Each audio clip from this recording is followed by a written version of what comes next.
děcka, běžte všichni spát, zítra je škola, takže je dělejte. Nebo pokud nechcete jít do školy, no tak samozřejmě můžete zůstat doma, ale já jdu do práce a tatínek jde taky do práce a vy asi půjdete taky do práce, když zůstanete doma, takže je to na vás buď pracovat, anebo se učit.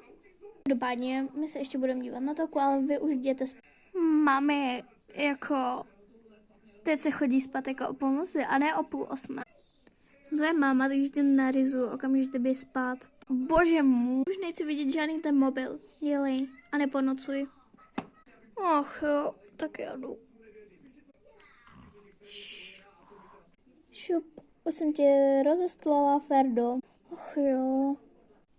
Tak dobrou, no. Glamour, blondky, glamour i brunetky, glamour.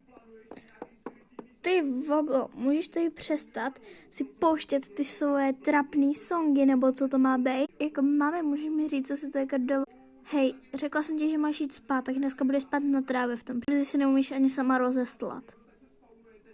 Ach bože.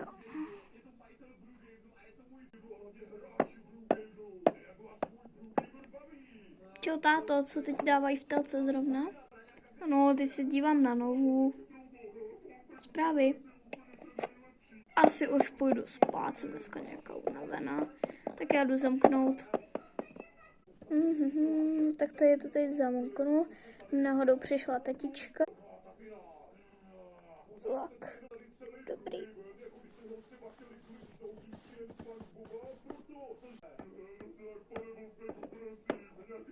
Dobrý, máte štěstí, že už spíte. Tak a teď ještě zamknout velký vchod, kdyby náhodou přišla tchýně, což se doufám, že nestane.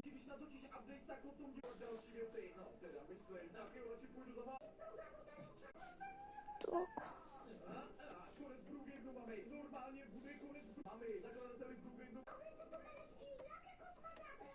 To nejde dobrý. Táto, jdeš už spát? Jo, zítra jsem v práci.